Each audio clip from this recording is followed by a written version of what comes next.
Imaginen la situación.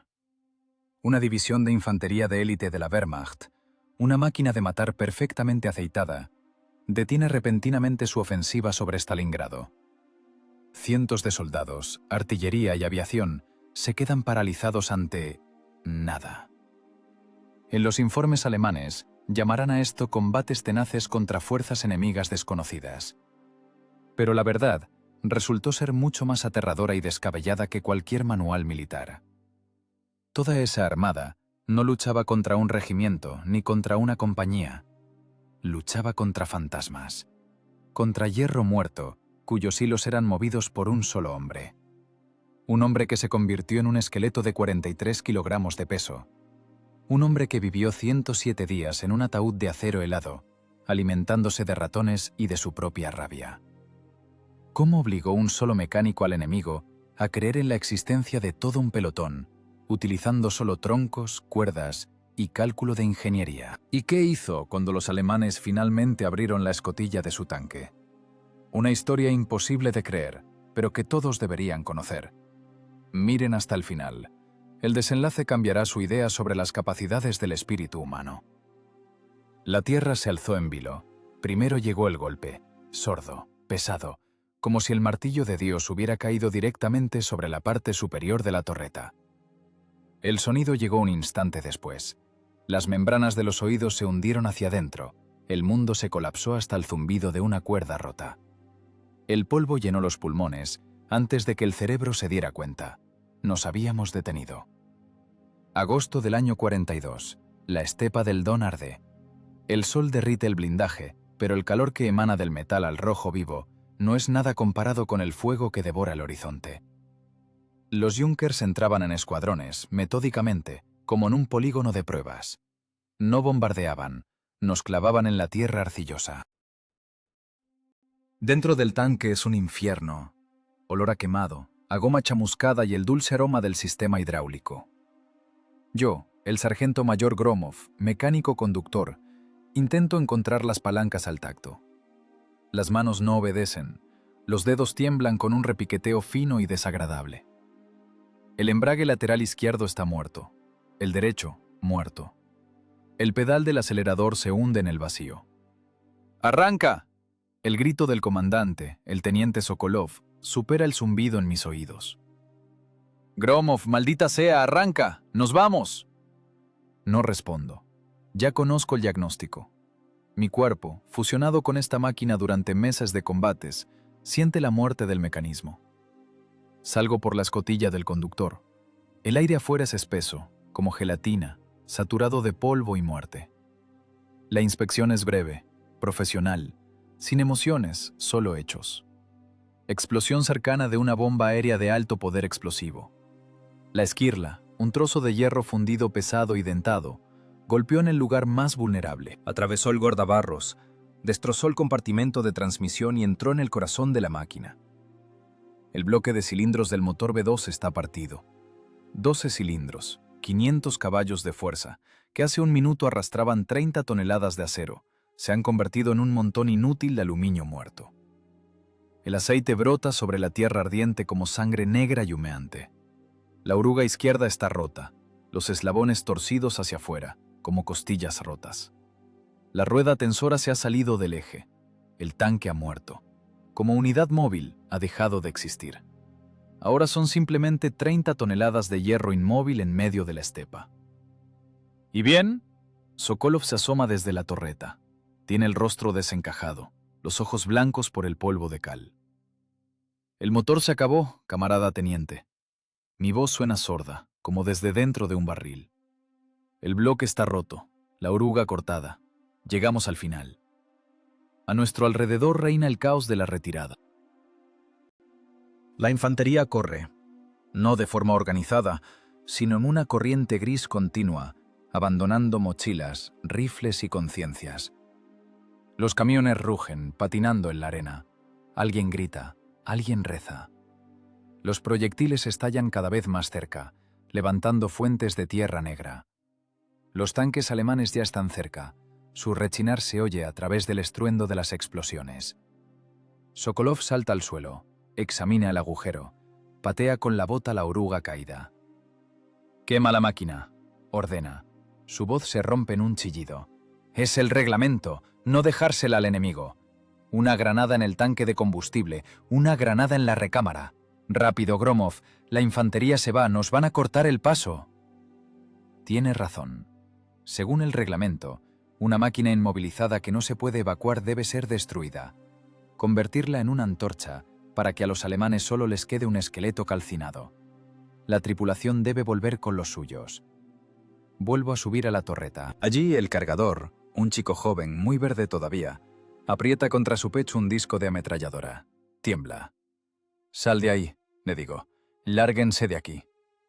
Yo mismo me deslizo hacia la recámara del cañón. F-34, 76 milímetros de argumentos.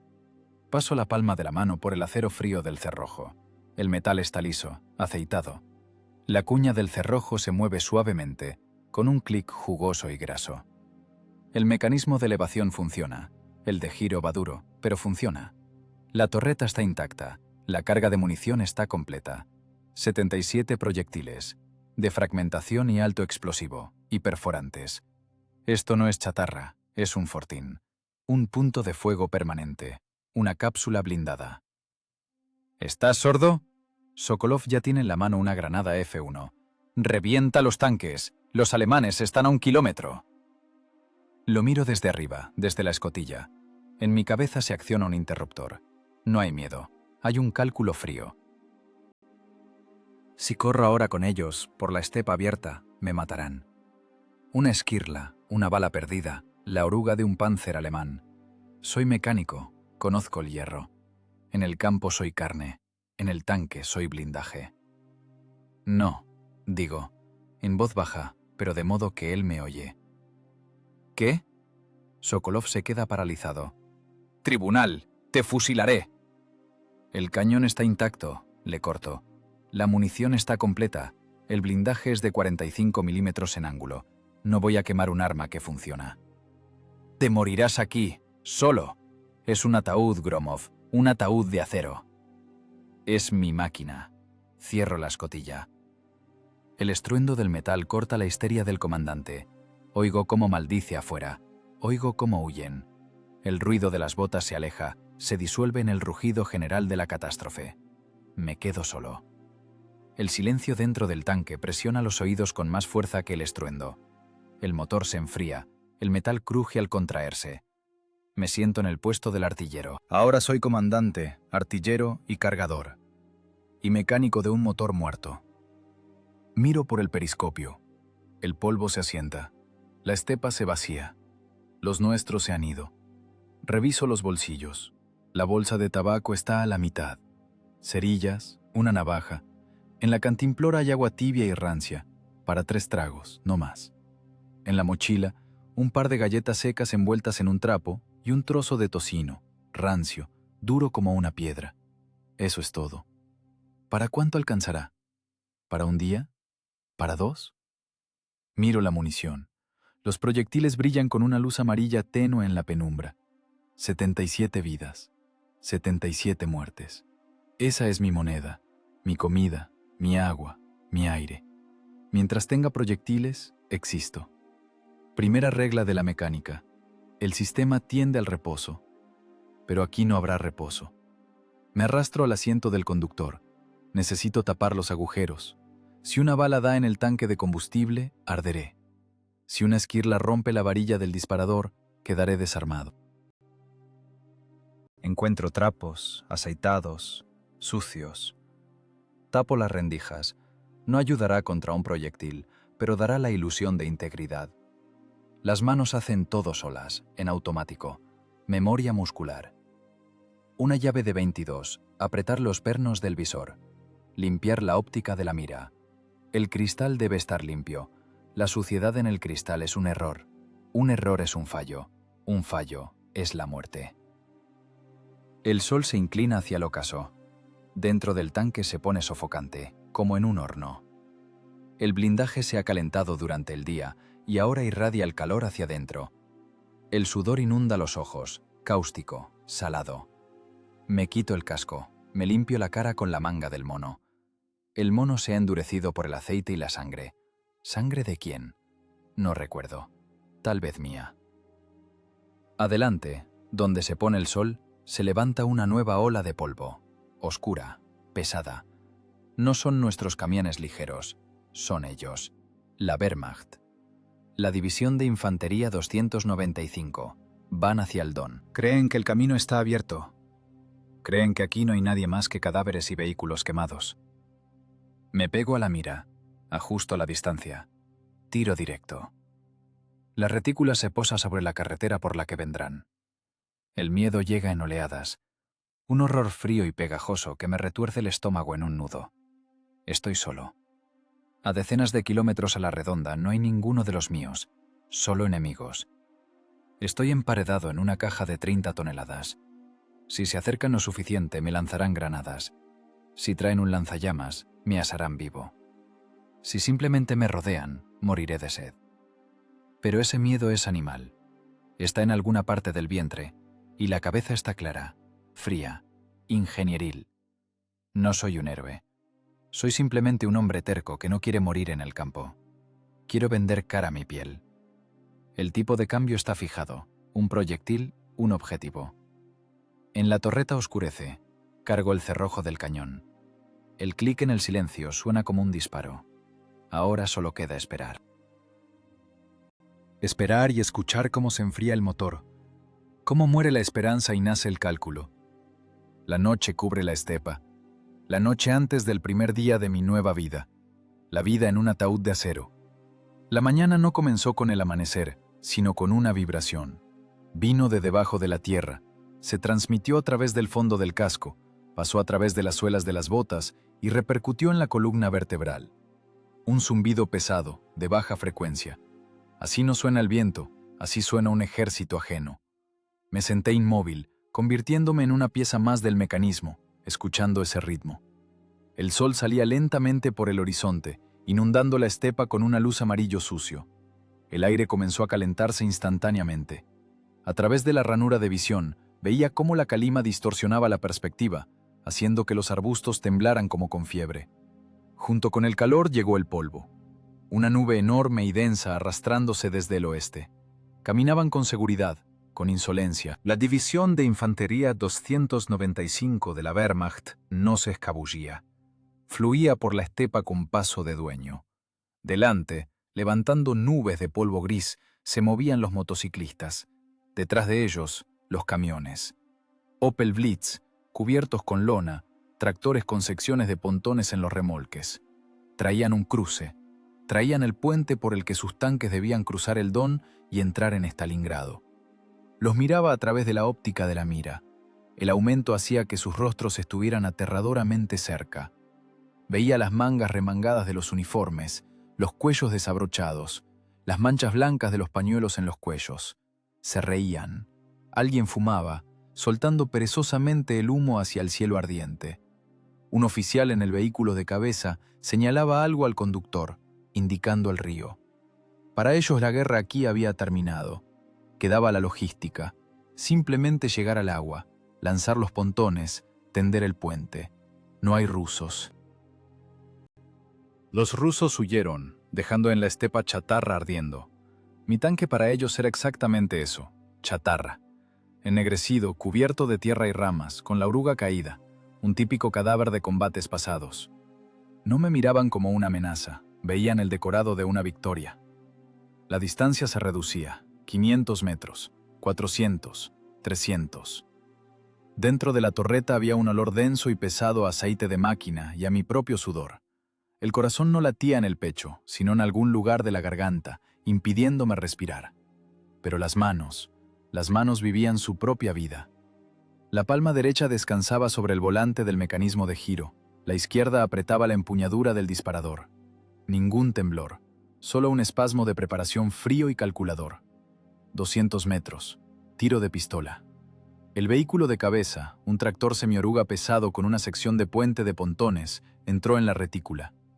Veía los remaches en el costado, veía el barro en el guardabarros. Podría haber matado al conductor con el rifle, pero necesitaba detener la columna, taponar esta arteria. De fragmentación, me susurré a mí mismo. La orden sonó seca, como el clic de un interruptor. Inhalar. Aguantar la respiración. Movimiento suave del dedo. El disparo golpeó los oídos, a pesar del casco. El tanque se balanceó. El mecanismo de retroceso rechinó, escupiendo la vaina humeante al suelo del compartimento de combate. En el mismo segundo, en la mira se hinchó una bola de fuego. El proyectil golpeó exactamente en la unión de la cabina y la carrocería del tractor. No fue una explosión de película, fue un desmontaje físico de la materia. La cabina simplemente desapareció, convirtiéndose en una nube de esquirlas, cristal y carne. El tractor dio una sacudida, giró y quedó atravesado en la carretera. La pesada sección de pontones se soltó de las sujeciones y volcó con estruendo, aplastando a los soldados que corrían. La columna se detuvo. Los vehículos traseros chocaron con los delanteros. El chirrido del metal cubrió los gritos. No entendieron de dónde vino la muerte. El pánico es una reacción en cadena. Vi cómo caían de las carrocerías, como guisantes de un saco roto. Caían al polvo, se cubrían la cabeza con las manos. Esperaban un ataque aéreo, miraban al cielo. Nadie miraba el esqueleto oxidado del T-34 en los arbustos. Giré el volante. La torreta iba pesada, los dientes del anillo chirriaban, pero la cruz se arrastró hacia la izquierda. Siguiente objetivo. Un camión con infantería. Costados de madera. Para un proyectil de 76 milímetros, la resistencia del material es igual a 0. Segundo disparo. El camión reventó desde dentro. Tablas, ruedas, cuerpos humanos, todo voló hacia arriba en una sola fuente sangrienta. La onda expansiva barrió a los motociclistas que iban al lado. Ahora cambié a la ametralladora. La de coaxial golpeó el hombro con un temblor fino y rabioso. Disco de 63 balas. No apuntaba a personas individuales, trabajaba por áreas. Las trazadoras atravesaban la lona, reventaban los neumáticos, desmenuzaban los ladrillos de los postes del camino. Era el trabajo de un carnicero realizado con herramientas de ingeniero. Ráfagas cortas, 3 o 4 disparos. Corrección, otra ráfaga. En la mida reinaba el caos. Los alemanes corrían de un lado a otro sin entender el vector del ataque. El humo de los vehículos en llamas cubrió la carretera, se mezcló con el polvo, creando una cortina perfecta. Disparaban a cualquier parte, a la estepa, al cielo, hacia el río. Vacié el disco y volví a tomar el cañón. El tercer proyectil fue a la cola de la columna para encerrarlos definitivamente en ese saco de fuego. Se quedó corto. Una fuente de tierra voló frente al parachoques del camión cisterna que cerraba la marcha. Corrección. Media vuelta del volante de elevación vertical. Disparo. El camión cisterna estalló sin sonido, como si alguien hubiera encendido una lámpara gigante. Un segundo después llegó el sonido de la explosión, un rugido bajo y gutural. Una columna de humo negro y grasiento sostuvo el cielo. Ahora estaban atrapados. Por delante el tractor en llamas y el metal retorcido de los pontones. Por detrás, un muro de fuego. 3, dije en voz alta. 3 vehículos, menos pontones. Dentro del tanque se hizo insoportable. Los gases de la pólvora no alcanzaban a salir por el ventilador. Me ardían los ojos, me picaba la garganta como si hubiera tragado vidrio molido. Tosía, limpiándome las lágrimas con la manga sucia, pero no me apartaba de la mira. Las vainas rodaban por el suelo, tintineando con cada movimiento, como campanillas en el cuello de un leproso. El combate duró a lo sumo 5 minutos. Para mí, esos 5 minutos se estiraron en una eternidad comprimida en un algoritmo. Cargar, apuntar, disparar, vaina. Nada de furia, nada de odio. Solo física de balística y resistencia de materiales. Convertía la estructura compleja y organizada de la columna enemiga en el caos de la entropía. Luego se hizo el silencio. Relativo. Se oía el crepitar del fuego, los gritos de los heridos, órdenes lejanas en alemán. Los disparos cesaron. Se arrastraron. Se escondieron tras los pliegues del terreno, tras los barrancos, tras los vehículos intactos. Cesé el fuego. No tenía sentido gastar munición. Me había descubierto. Ahora lo saben. Me recosté en el respaldo del asiento, sintiendo cómo la adrenalina se iba lentamente, dejando tras de sí un vacío y un temblor en las rodillas. Las manos estaban negras de hollín. Me miré los dedos. Estaban agarrotados, como si todavía apretaran los mecanismos de control. Enderezarlos costó esfuerzo. Fue la primera sangre, sangre fácil. Los golpeé cuando estaban abiertos, relajados, tontos. Aproveché el efecto sorpresa como una palanca para voltear la situación.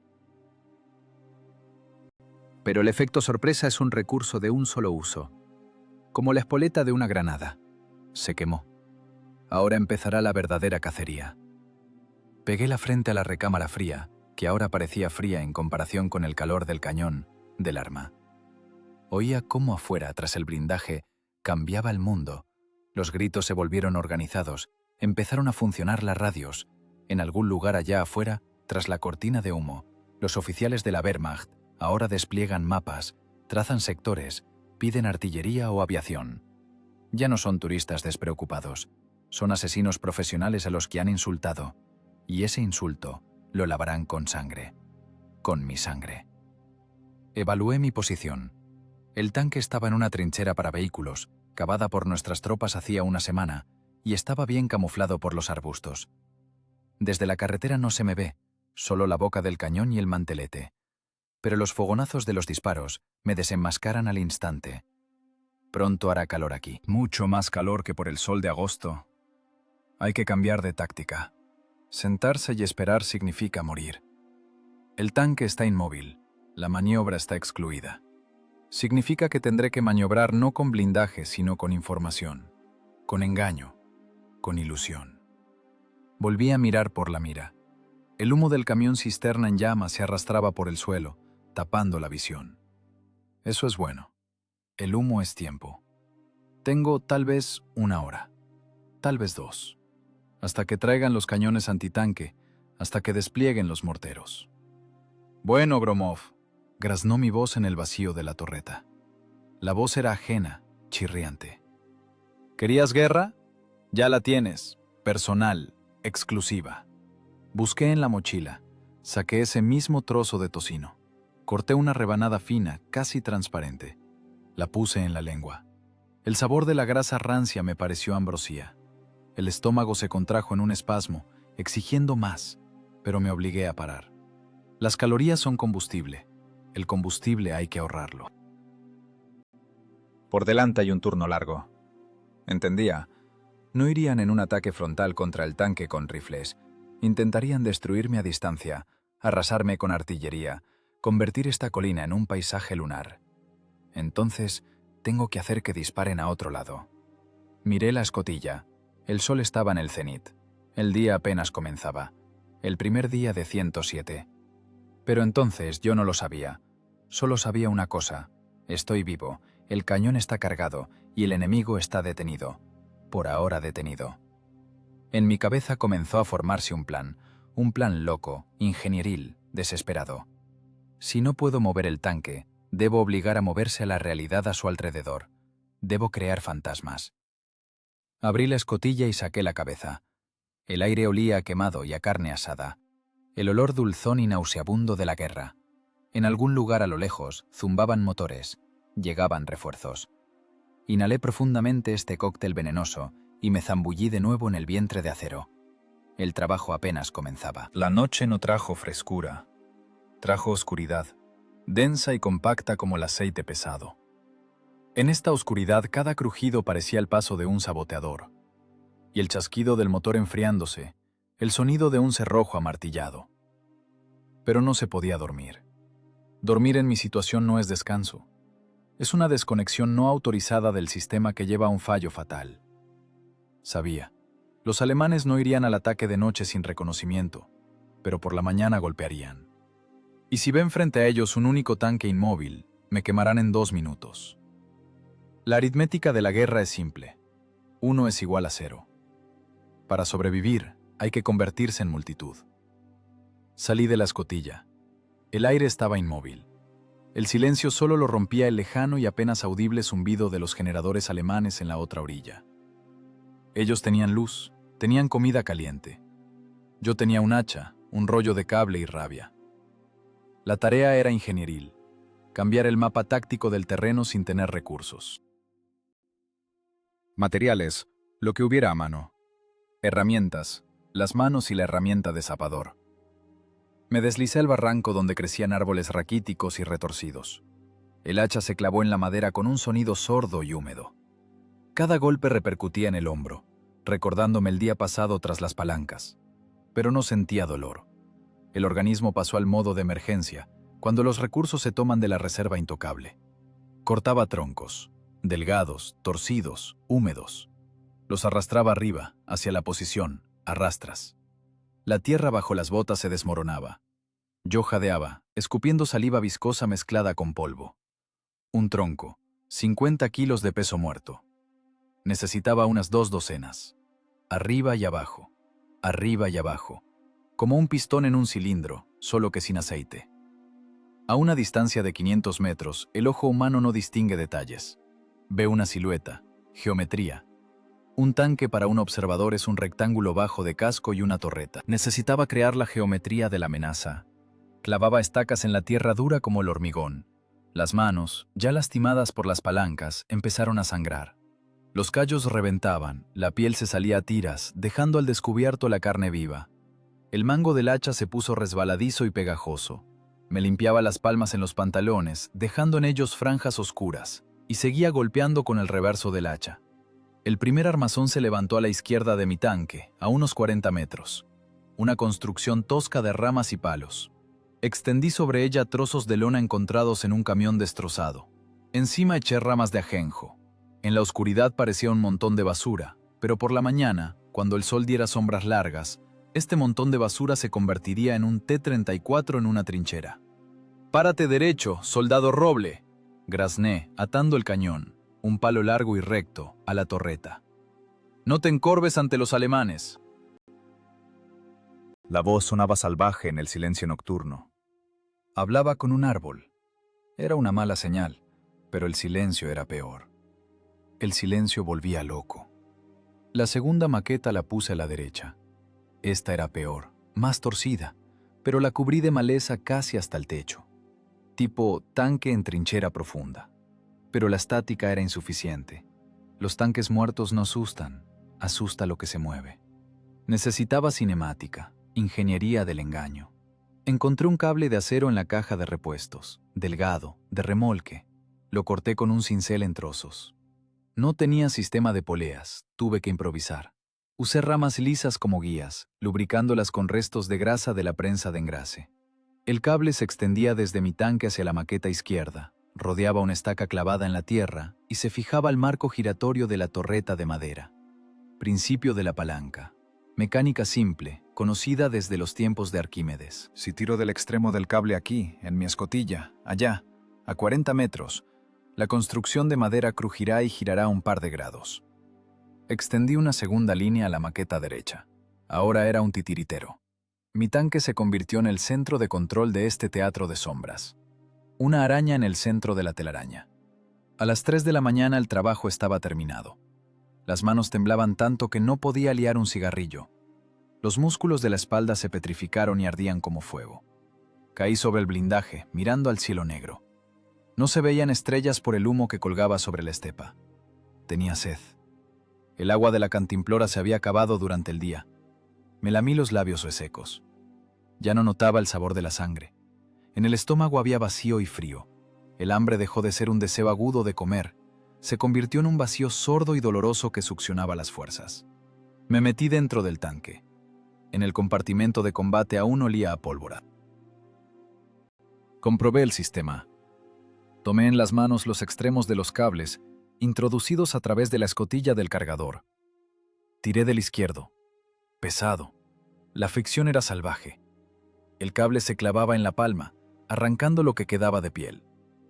Pero sentí docilidad. Allá, afuera, algo se movió. «Funciona», susurré. «Vivos». El resto de la noche lo pasé en un semiolvido, sentado en el puesto del artillero. Los ojos se cerraban, pero el cerebro seguía trabajando, calculando variantes. Si golpean con artillería, las maquetas volarán en astillas. Eso revelará el engaño. Significa que tengo que comportarme agresivamente, obligarlos a creer que este pelotón es real. El amanecer llegó con una luz gris y turbia. La niebla del río se arrastró hacia las hondonadas. El momento más peligroso. El ojo busca contornos familiares. Me pegué a la mira. Los alemanes no dormían. Al otro lado de la carretera, a 1,5 kilómetros, vi movimiento. Brillos de óptica. Nos estudiaban. Imaginé lo que ve el observador alemán en su telescopio estéreo. Estepa, arbustos y 3 siluetas oscuras y bajas apenas sobresaliendo de la tierra. Los cañones miran hacia su lado. En el cielo se oyó un tableteo, un marco, un avión de reconocimiento Focke-Wulf, de doble cola, parecido a una estantería voladora. Iba abajo, buscando objetivos para la artillería. Era el momento de la verdad. Si el piloto entiende que 2 tanques de 3 son leña y trapos, estoy acabado. El avión pasó sobre nosotros, hizo un viraje. Me pegué al asiento, como si pudiera hacerme más pequeño. El corazón golpeaba contra las costillas como un pájaro atrapado. Él lo veía todo. No podía no ver que los tanques no tienen huella térmica, que las orugas no dejan marcas. Pero el piloto ve lo que espera ver. Ve una posición, ve un triángulo de defensa. El marco movió las alas y se fue hacia el oeste. Se lo tragaron. 10 minutos después comenzó. La tierra alrededor se levantó en fuentes de explosiones. Empezaron la preparación artillera. Pero no me disparaban a mí. Disparaban por zonas, cubriendo todo nuestro pelotón. Los proyectiles rompían la tierra entre las maquetas y yo. Agarré el cable izquierdo, lo enrollé en la mano. Tiré hacia mí con todo el peso del cuerpo, apoyando los pies en la recámara del cañón. Las venas del cuello se hincharon. Se me oscureció la vista por el esfuerzo. Allá, afuera, la torre de madera de la maqueta izquierda se sacudió y giró. Solté el cable y me lancé al derecho. Un tirón. Otro tirón. El crujido de la madera seguramente se oía en toda la estepa, pero el estruendo de las explosiones lo ahogaba todo.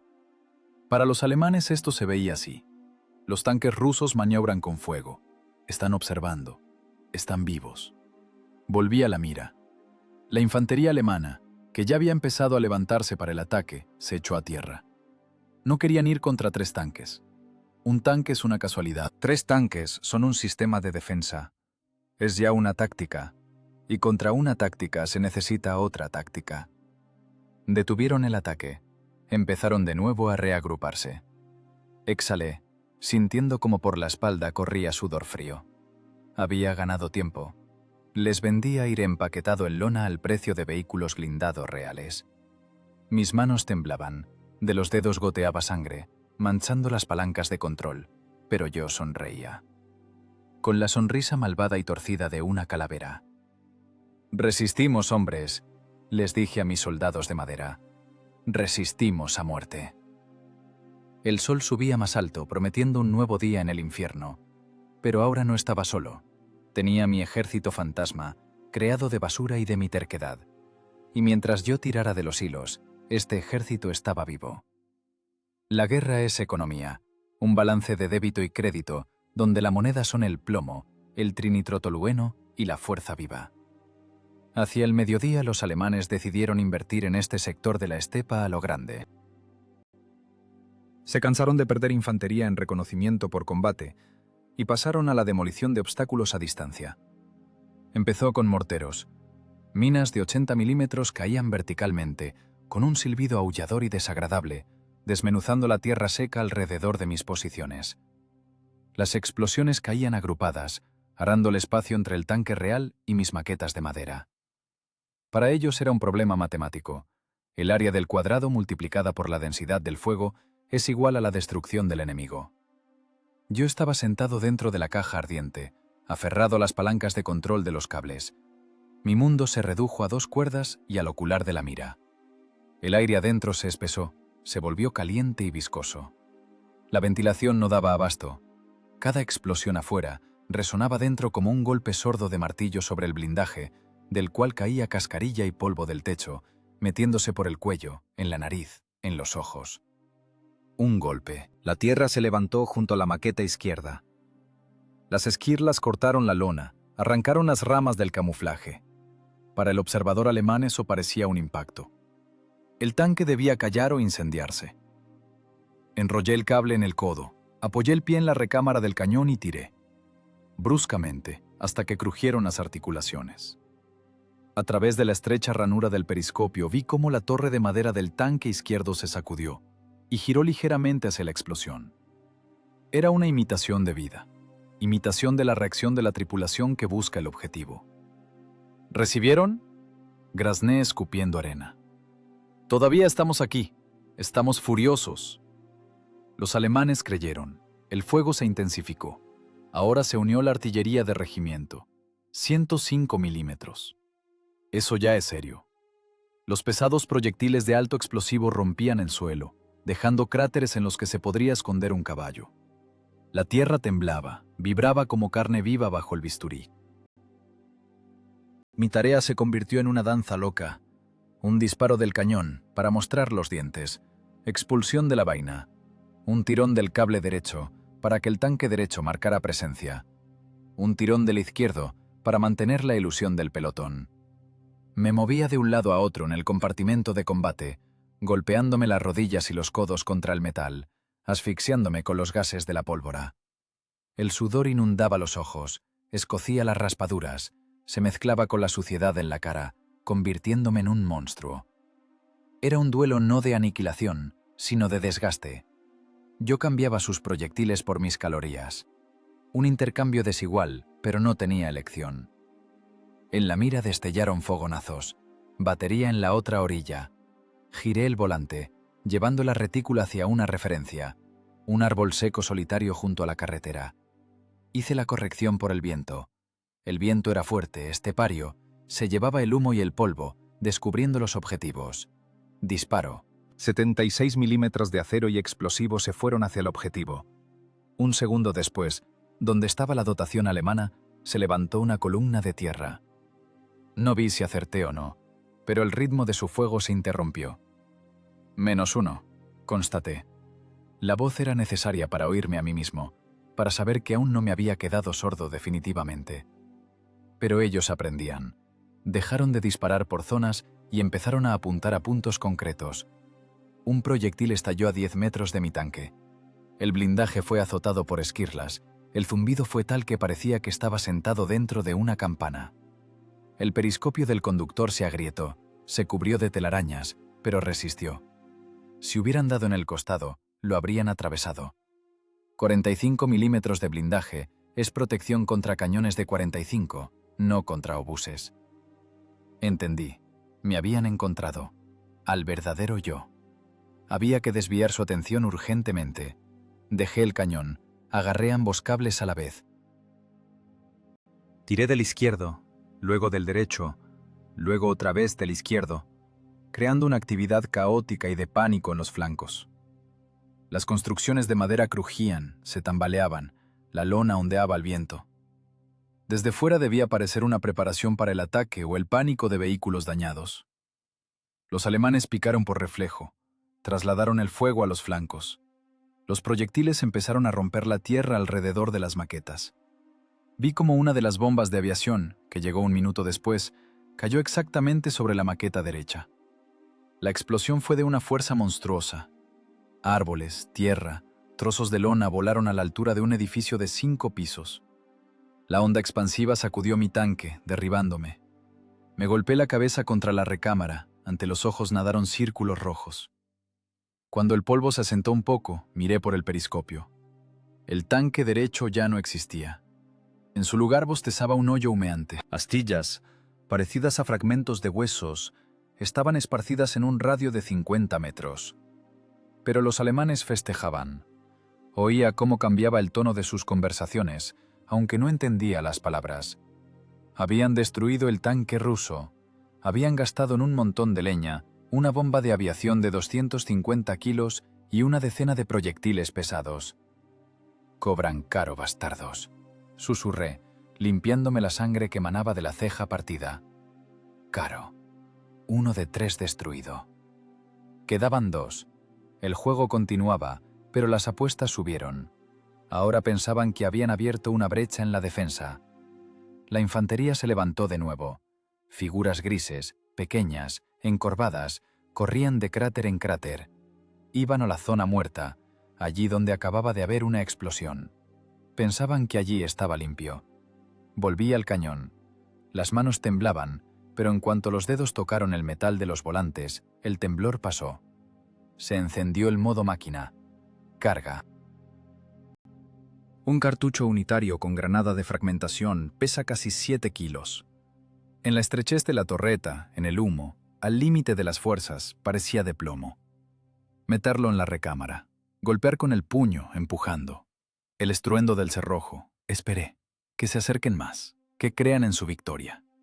Salieron a la línea de fuego. Un grupo de 20 personas, agachándose, corría hacia el cráter en el lugar de la maqueta derecha. Ya no se escondían. Iban a rematar a los supervivientes. Apreté el disparador.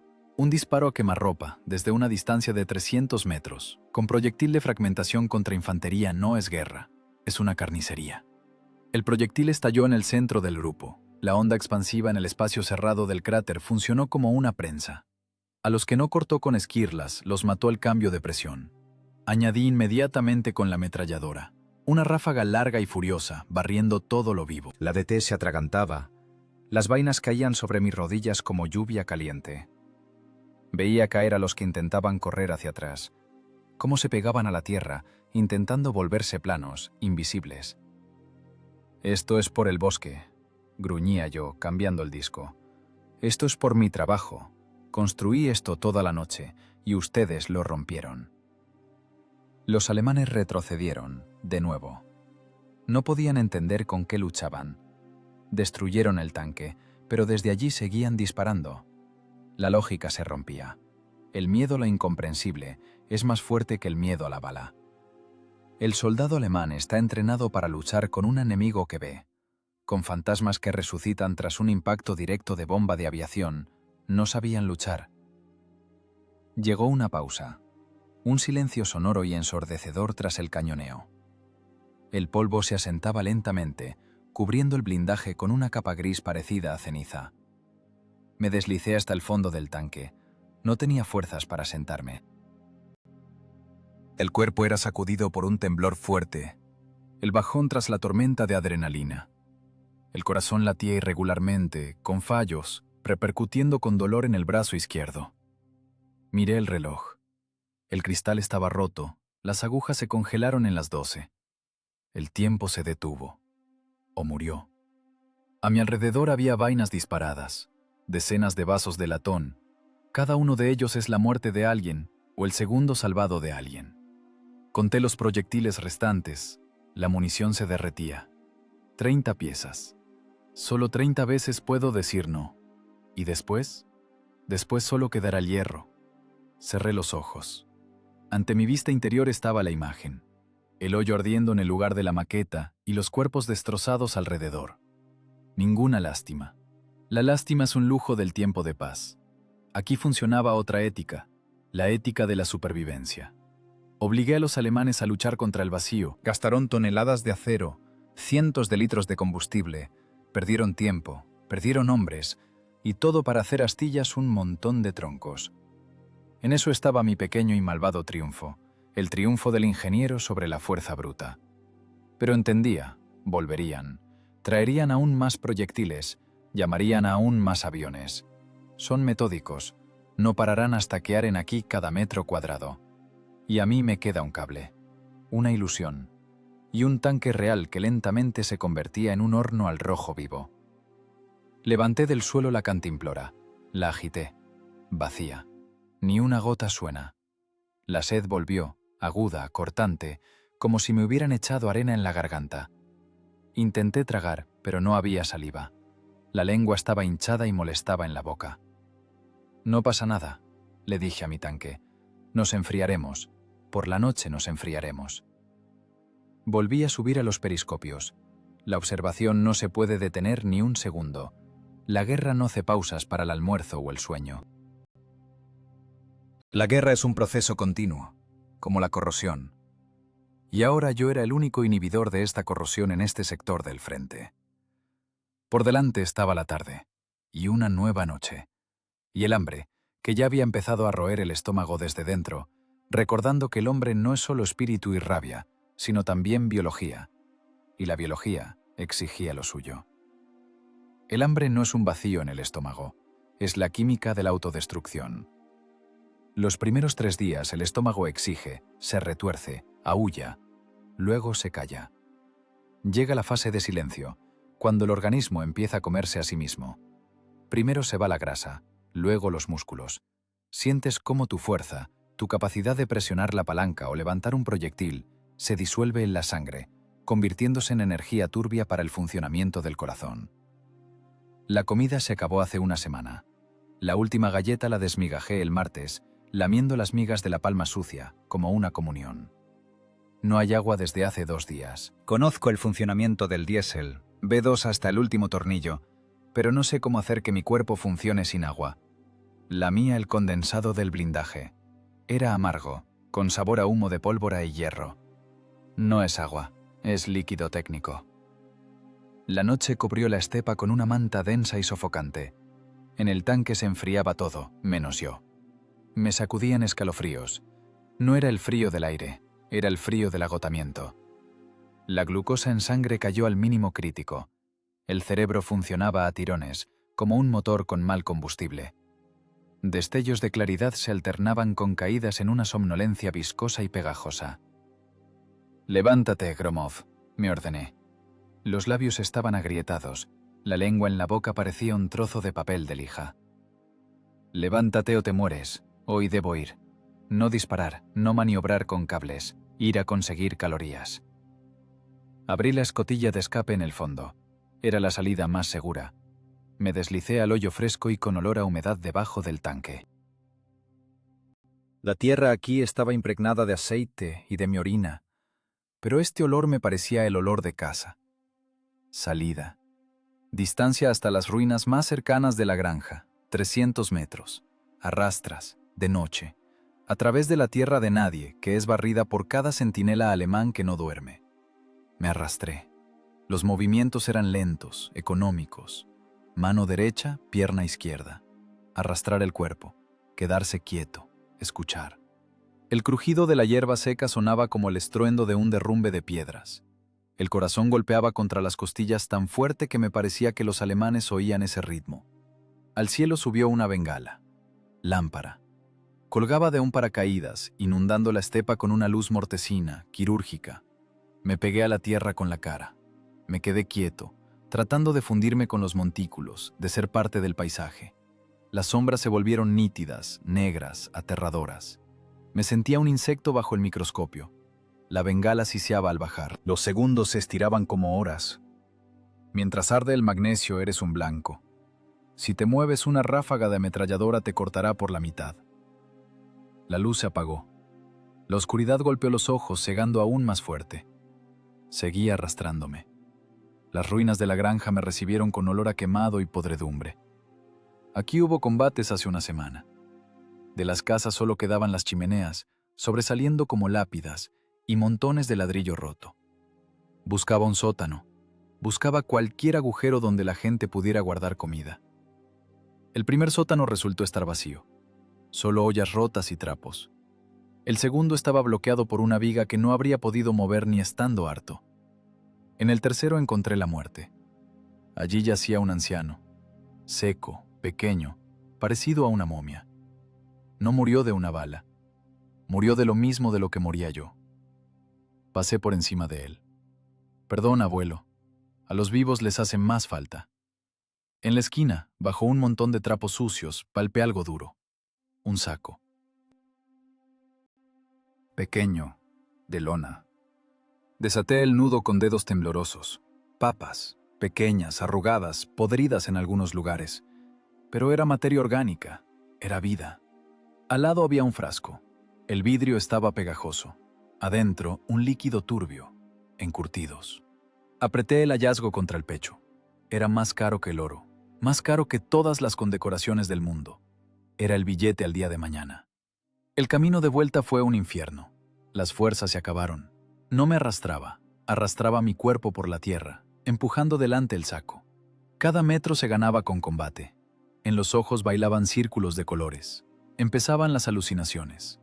Me parecía que la hierba susurraba mi nombre, que la tierra debajo de mí respiraba. «Arrástrate», susurraba yo. «Arrástrate, perra. Masha espera». Llegué al tanque 1 hora antes del amanecer. Entré rodando por la escotilla del fondo, la cerré y caí sobre la munición. Las manos temblaban tanto que no podía abrir el frasco. Tuve que levantar la tapa con la bayoneta. El olor de la salmuera golpeó la nariz, provocando un espasmo en el estómago. Bebí la salmuera directamente del frasco. El líquido salado y ácido quemó la garganta, pero trajo alivio al instante. Luego tomé una papa, cruda, sucia, con manchas de podredumbre. Me clavé en ella con los dientes, sabor a tierra y almidón. Masticaba despacio, tratando de no tragar todo de una vez, para que el estómago no se volviera del revés. El organismo aceptó la limosna con gratitud. El calor se extendió por las venas. La cabeza se aclaró un poco. Estaba sentado en la oscuridad, con la espalda apoyada en el blindaje frío. Masticaba una papa podrida y lloraba, sin sonido. Las lágrimas corrían por las mejillas sucias, dejando caminos claros. No eran lágrimas de lástima. Era una reacción fisiológica, descarga. ¿Ves, Masha?, susurré a la oscuridad. Comí. Tenemos cena. Una cena lujosa. Papas a la naval. Saqué del bolsillo de la guerrera una carta. El papel se había desgastado en los pliegues hasta tener agujeros. La tinta se había corrido en algunos lugares por el sudor. Pero no necesitaba luz para leerla. Conocía cada letra, cada coma. El texto estaba grabado en la corteza cerebral. Hola, mi querido Colia. Empecé a leer de memoria, cerrando los ojos. Mi voz sonaba baja, ronca, pero tranquila. Creaba a mi alrededor un capullo de normalidad. Nosotros estamos bien. El invierno este año es temprano. Ha nevado hasta las ventanas. Aislé los marcos con algodón, como me enseñaste. Nos trajeron leña, de abedul, seca. Calentamos la estufa 2 veces. En la casa hace calor. Imaginaba ese calor. El olor del abedul ardiendo, el crepitar de los leños. Me calentaba con esas palabras. Nadenka crece. Se ha puesto muy grande. Ayer dibujó un tanque y dijo que es papá volviendo a casa. Le cosimos unas botas de fieltro nuevas. Las viejas se agujerearon del todo. Pregunta cuándo vendrás a arreglar el porche. El escalón cruje. Lo arreglaré, Respondí en voz alta. Seguro que lo arreglo. Y el escalón y el techo. Solo dame tiempo, Masha. Dame tiempo para terminar el trabajo aquí. La carta era mi ancla. Me mantenía al borde de la locura. Aquí, en la caja de acero, en medio de la muerte y la descomposición, es fácil olvidar que eres humano. Es fácil convertirse en una bestia que vive por instintos. La carta me recordaba que soy Nikolai Gromov, esposo, padre, ingeniero. Que hay otro mundo donde no estallan proyectiles, donde comen sopa caliente en platos y no podredumbre del suelo. Te esperamos mucho. Cuídate. No te hagas el héroe en vano. Eres lo único que tenemos. Me cuido. Escondí la carta de nuevo, más cerca del cuerpo. Me cuido mucho. Soy la persona más prudente de todo el frente suroeste. El estómago dejó de doler. La energía obtenida del miserable puñado de carbohidratos empezó a absorberse. Sentí cómo la tensión en los músculos cambiaba por un cansancio pesado y algodonoso. Pero no se podía dormir. Pronto amanecería. Miré las papas restantes. 4 piezas. Es reserva para 2 días. Si las tiro, para 3. Agua. En la cantimplora recogí un poco de nieve sucia de la tierra. Se derretirá. Se puede vivir. Volví a convertirme en mecanismo. Engrasado, repostado, listo para el trabajo. Las emociones se fueron. Quedó la física. Las calorías se quemaron para dar trabajo a las neuronas. Las neuronas dieron la orden a las manos. Subí al puesto del artillero. Comprobé la mira. Limpié la óptica con un trozo de trapo. El cristal brilló con limpieza. El este empezaba a ponerse gris. El cielo se teñía del color de la sangre coagulada. El día prometía ser claro y frío, y ruidoso. «Buenos días, Gromov», dije a mi reflejo en el periscopio. «El desayuno ha terminado. Procedemos al trabajo». Puse la mano sobre el volante de elevación vertical. El metal enfriaba habitualmente la palma. Estaba harto. Estaba furioso. Estaba listo para matar, para vivir un día más y leer esa carta de nuevo. El cañón cayó. No era el silencio de la pausa entre disparos, sino el silencio del final. La recámara del F-34 estaba abierta, abriendo con avidez su boca negra, pero no había con qué alimentarla. La última vaina de latón, aún caliente, rodaba por el suelo estriado, tintineando con cada movimiento mío. 77 veces envié la muerte a la otra orilla. 77 argumentos de acero. Los argumentos se acabaron, solo quedó la rabia. Miré por el periscopio. Los alemanes sabían contar. Entendieron que el calibre principal había salido del juego. El duelo de artillería terminó con la derrota técnica de mi munición. Ahora no se escondían, iban a por todas. De la orilla se separaron 3 sombras grises, botes de asalto, botes de goma inflables, repletos de infantería. Iban en un frente amplio, a unos 50 metros uno del otro, para que yo no pudiera cubrirlos con una sola ráfaga. Los motores rugían, batiendo el agua en espuma blanco sucia. Tenían prisa. Necesitaban superar esos 200 metros de agua antes de que el Iván ruso inventara algo nuevo. Me cambié a la ametralladora DT-29, Degtyaryov de tanque, calibre 7,62 milímetros. No es un cañón, es una máquina de coser para tela gruesa. Pero me quedaban 5 discos, 300 balas. Apreté la mejilla contra la culata. El metal estaba resbaladizo por el sudor. En la mira bailaba el agua. Los botes se acercaban aterradoramente rápido. Veía los cascos, veía los cañones de los subfusiles apuntando en mi dirección. Sabían dónde estaba. Iban a matar. La tarea cambió. Disparar a las personas no tiene sentido. Matas a uno, su lugar lo ocupa otro. El bote seguirá navegando.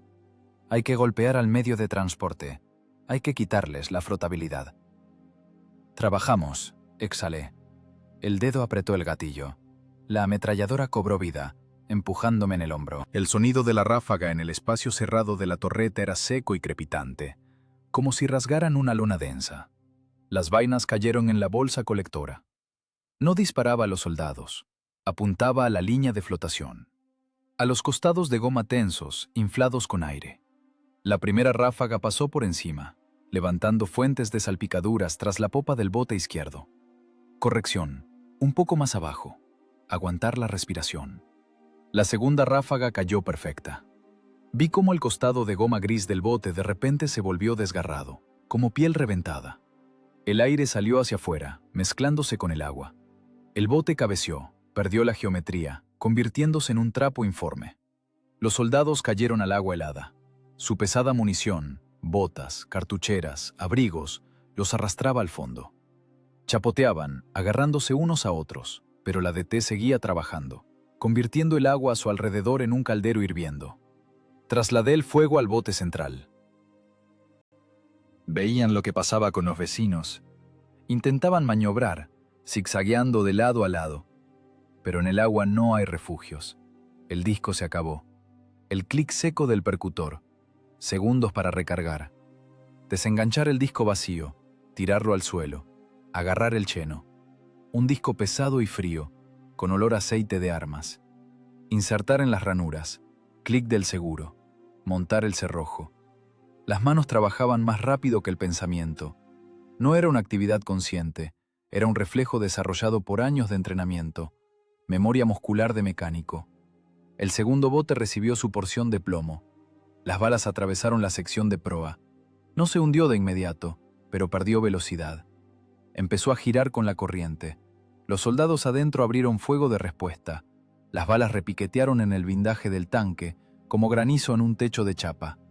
Algunas daban en las ranuras de visión, sacando chispas y migas de vidrio blindado. Instintivamente cerré los ojos, pero enseguida me obligué a abrirlos.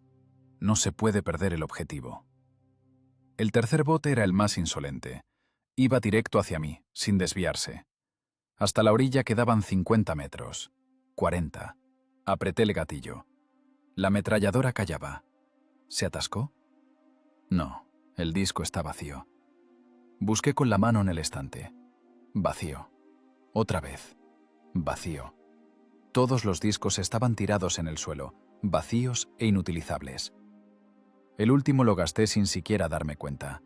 Se hizo el silencio.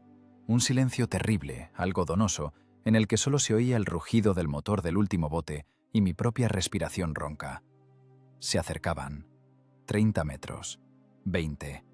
Oía como el fondo del bote rozaba los guijarros. Oía órdenes alemanas. ¡Schnell! ¡Schnell! El ruido de botas en la orilla. Me recosté en el respaldo del asiento. Se acabó. La mecánica terminó. La física de la combustión de la pólvora se agotó. La máquina se convirtió en un inmueble. Desabroché la funda en el cinturón. Saqué la TT. Tula Tokarev. 8 balas en el cargador. 1 en la recámara. Una pistola pesada y angulosa, confiable como un martillo. Amartillé el percutor. Luego metí la mano en el bolsillo del mono y la saqué. La F1. Limonca. Un trozo acanalado de hierro fundido de 600 gramos de peso.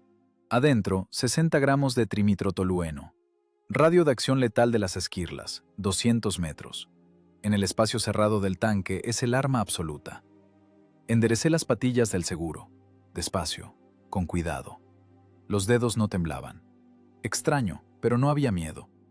Había la calma de un hombre que terminó su turno y entrega la herramienta. «Bueno, pasen, queridos invitados», susurré.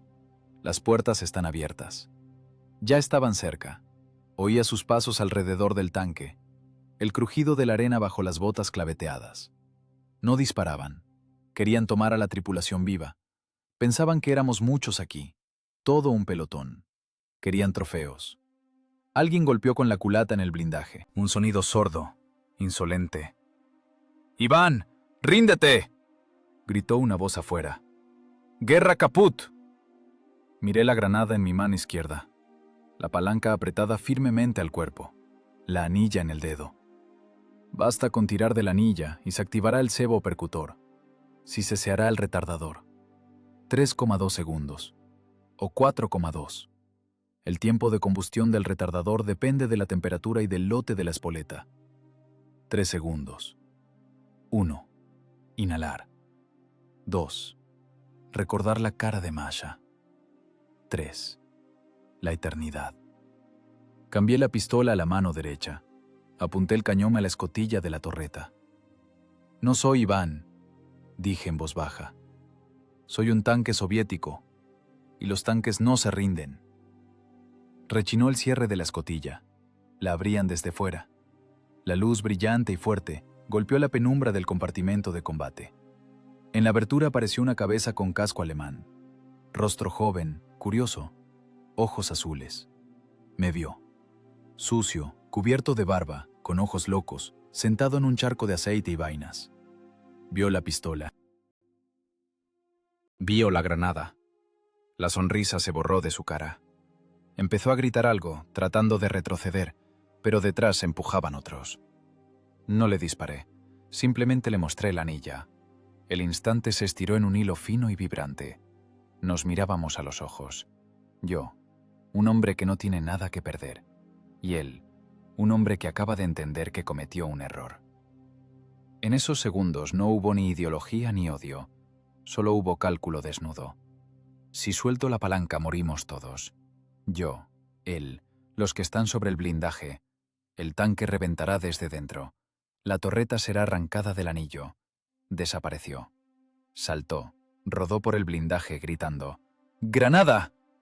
Oía cómo corrían, cómo saltaban a los cráteres, pegándose a la tierra. El ruido de pasos se alejaba. Me quedé sentado, apretando en la palma sudorosa la muerte acanalada. No pasaron. Se asustaron. No de mí. Se asustaron de mi disposición a morir. Lentamente, muy lentamente, volví a meter la anilla. Doblé las patillas. Puse la granada sobre las rodillas. El corazón latía en alguna parte de la garganta, con eco y dolor. «Temprano», dije. «Todavía es temprano. Viviremos un poco más, Kolya». Se retiraron, pero no se fueron. Sabía que ahora serían más prudentes. Entendieron que tomar esta caja de acero por asalto no saldría. Significa que esperarán. Esperarán a que me mate el hambre o el frío. Pero ahora, En este minuto gané. Le gané a todo un ejército el derecho a la vida. El derecho a estar sentado una hora más, un día más en este maldito ataúd helado.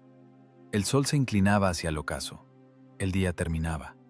Otro día, arrancado con los dientes a la eternidad. Miré la TT. 8 balas. 7 para ellos. 1 para mí. Aritmética simple, honesta. En el estómago volvió a moverse la bestia hambrienta, recordando su presencia con un dolor agudo. Pero no le prestaba atención. Escuchaba el silencio que creé con mis propias manos. Se fueron al amanecer del día 43. No corrieron, no se retiraron en pánico, simplemente levantaron el campamento. Miraba por el periscopio y no creía a mis ojos. Los camiones se formaban en columnas, los tractores enganchaban los pontones supervivientes, la infantería se cargaba en las cajas, sin ajetreo, de forma profesional. La División de Infantería 295 de la Wehrmacht, habiendo perdido aquí una semana de tiempo, 3 decenas de soldados y varios vehículos, decidió no gastar recursos en un ruso terco. Encontraron otro cruce, en algún lugar río arriba. No disparé, no tenía sentido. Mi guerra aquí terminó con una victoria que sabía a ceniza. Mantuve la posición, pero la posición dejó de ser necesaria para nadie. La estepa se vació, y entonces llegó el silencio. Era más aterrador que el cañoneo. En el combate tu cerebro está ocupado, cálculo de la anticipación, búsqueda del objetivo, recarga. En el silencio te quedas a solas contigo mismo, y con un nuevo enemigo que no conoce la piedad y no toma prisioneros. Llegó el invierno. Cayó sobre la tierra velozmente, como una guillotina. Ayer el barro chapoteaba bajo las orugas, y hoy el mundo se volvió blanco y duro como un hueso. La temperatura se desplomó. -10, -20, -30 grados Celsius. El tanque T-34 son 30 toneladas de acero. El acero tiene una alta conductividad térmica. Succiona instantáneamente el calor de todo lo que lo toca. Mi máquina de combate se convirtió en una cámara frigorífica, en una cripta de acero. Dentro del casco la temperatura se igualó con la de la calle en 2 horas. Las paredes se cubrieron de escarcha. La respiración se convertía en vapor que inmediatamente se asentaba sobre el metal como una costra de hielo. Estaba sentado dentro de un refrigerador gigante, vestido con un mono aceitado y una guerrera fina. Comenzó la batalla no por la posición, sino por la termodinámica del cuerpo. Empecé a parecer un ovillo de trapos. Llevaba puesto todo lo que pude encontrar en el tanque y en el campo de batalla. 2 abrigos quitados a alemanes muertos, pantalones de guata rotos, vendas en los pies. En la cabeza el casco, encima de él un sotocasco de lana y una bufanda alemana. Pero el frío se colaba por todas partes. Fluía por el suelo como un gas pesado e invisible. Mordía los dedos, congelaba los mocos en la nariz. Movimiento es vida. La vieja verdad se convirtió en ley de fisiología. Si me sentaba inmóvil más de 10 minutos, las extremidades empezaban a entumecerse. La sangre se espesaba, el corazón ralentizaba el ritmo, tratando de ahorrar energía. Llegaba una somnolencia dulce y algodonosa. Era la muerte tocando a las sienes. Hipotermia, el asesino más cariñoso. Simplemente te duermes y no despiertas. Para no morir trabajaba. Cada mañana salía afuera. El viento en la estepa era tal que derribaba. La nieve punzante azotaba la cara como una máquina de chorro de arena. Tomaba la pala y limpiaba la trinchera. ¿Para qué? No hay alemanes, nadie lo verá. Pero era disciplina, orden militar. El caos en la vida cotidiana genera caos en la cabeza. Si dejo de limpiar la posición, dejaré de ser soldado. Me convertiré en un cadáver que simplemente aún respira. Aislaba mis maquetas, arreglaba los troncos derribados por el viento, tensaba la lona arrancada, las cuidaba como camaradas enfermos. Son mi ejército, mi pelotón. Mientras ellos estén en pie, no estoy solo. Luego me metía de nuevo en el tanque. La escotilla se congelaba al marco. Tenía que romper el hielo con un martillo. El metal sonaba en la helada de forma sonora, cristalina. Adentro me dedicaba a lo que llamaba construcción del nido. Arranqué todo el revestimiento interior que había, lona, fieltro, trapos. Tapé todas las rendijas por las que silbaba el viento. De las vainas de proyectiles de artillería hice una estufa. Pero no había con qué calentarla. No se puede quemar diésel. El monóxido de carbono matará más rápido que el frío. No hay madera en la estepa. Quemaba trapos aceitados en la vaina, de a poco, simplemente para calentar las manos. El fueguito era miserable, humeante, pero daba luz. Luz viva en el reino de la blancura muerta. Comida. Los restos de aquellas papas me los comí hace 2 semanas. Ahora mi ración eran ratones. Ratones de campo que también buscaban calor y se metían en el tanque. Los atrapaba con las manos. Al principio me daban náuseas. Luego el instinto de supervivencia desconectó el asco. Un ratón es proteína, es energía. Los desollaba con la navaja, asaba los cuerpos diminutos en el fuego de los trapos. El sabor a pelo quemado y amargura se convirtió en el sabor de la vida. Adelgacé tanto que se podían contar las costillas a través del abrigo de guata. La cara se convirtió en una máscara. Un cráneo cubierto de piel apergaminada, ojos hundidos, mejillas negras por la congelación. Veía mis manos, patas con garras de esqueleto.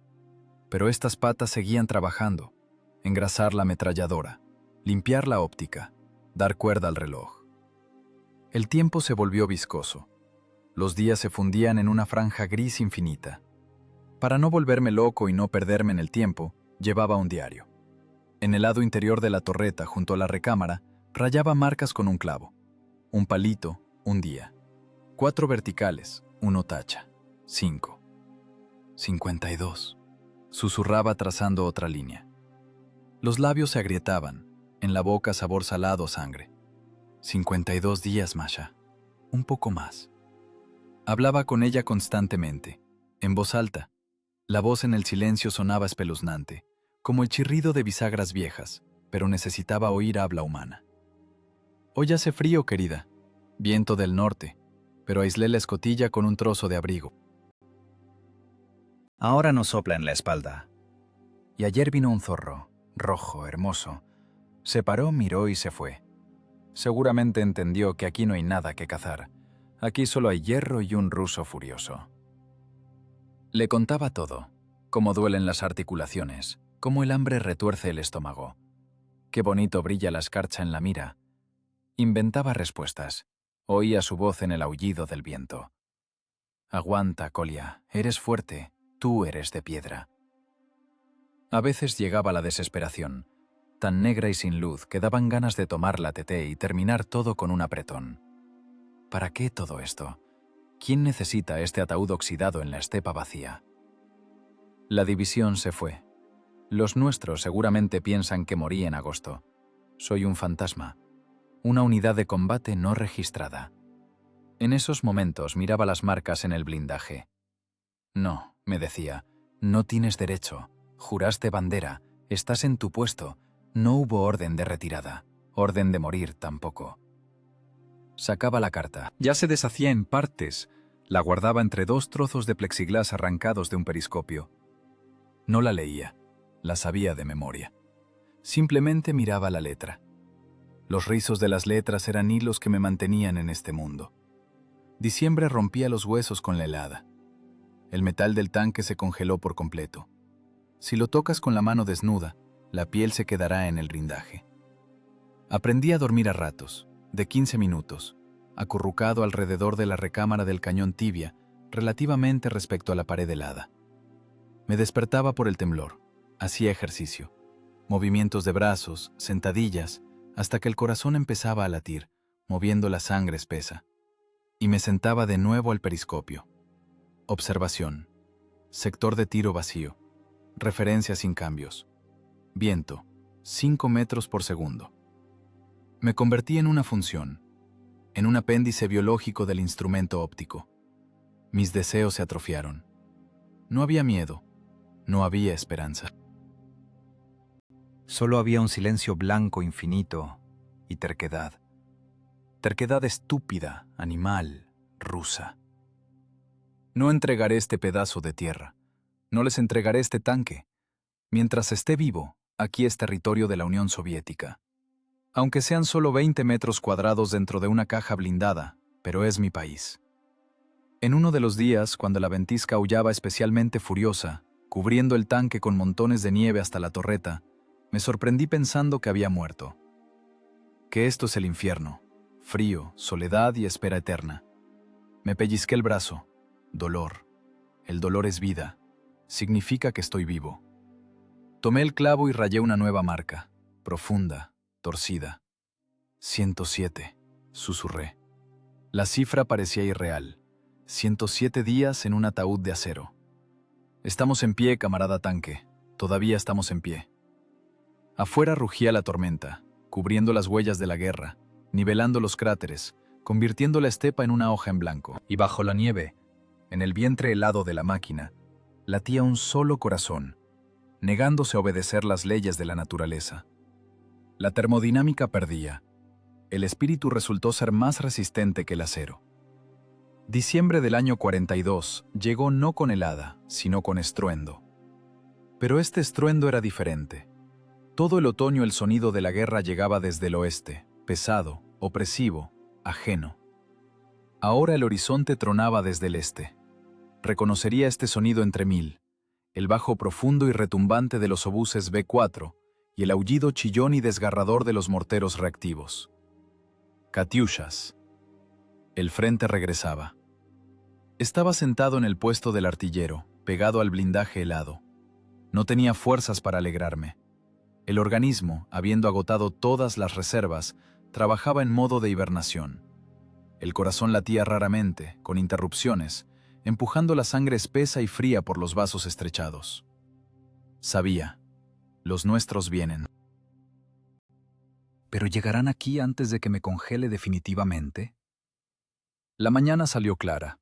El sol cegaba, reflejándose en los infinitos campos de nieve. En el periscopio vi movimiento. No máquinas, personas. Iban en cadena, con trajes de camuflaje blancos, confundiéndose con los montones de nieve. Solo las ranuras negras de los ojos y el acero pavonado de los subfusiles delataban su presencia. Reconocimiento. Se movían con cuidado, a saltos, cubriéndose unos a otros. Los cañones miraban a mi tanque. Para ellos era una posición alemana, un punto de fuego que había que suprimir. Intenté gritar, pero la garganta solo emitió un carraspeo seco. Las cuerdas vocales se atrofiaron por el silencio. Si no doy una señal, lanzarán una granada por la escotilla. O darán una ráfaga por las ranuras de visión. Los propios matarán a los propios. Es la estadística de la guerra. Hay que salir. Levanté las manos hacia el cierre de la escotilla de la torreta. Los dedos no se doblaban. Parecían ganchos de madera envueltos en trapos sucios. Me apoyé en la palanca con todo el peso del cuerpo.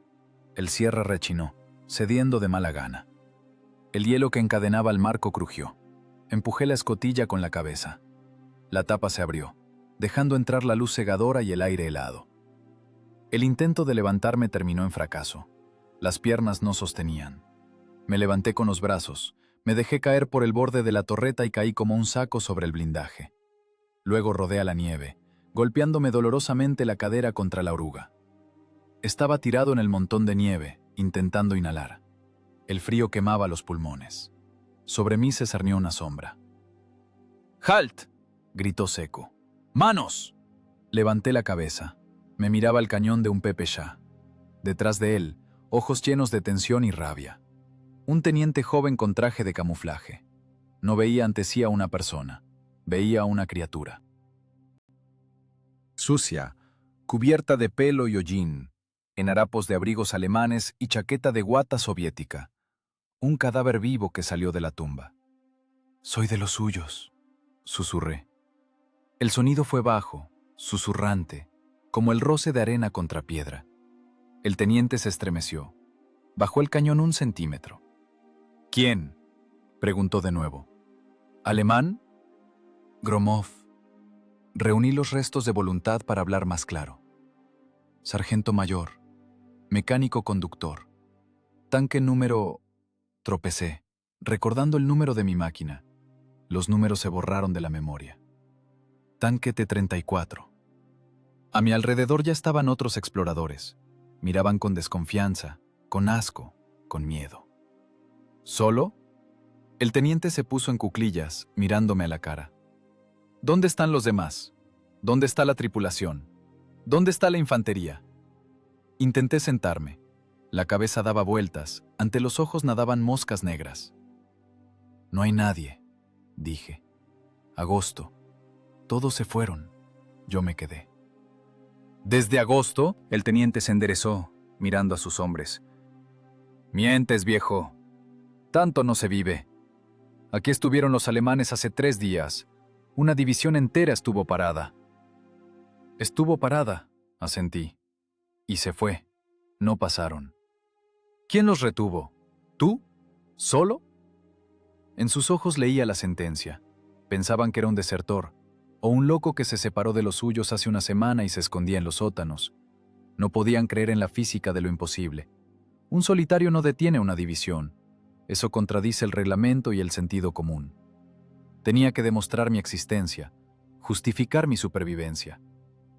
Ayúdame a levantarme, pedí. 2 soldados me agarraron por los brazos.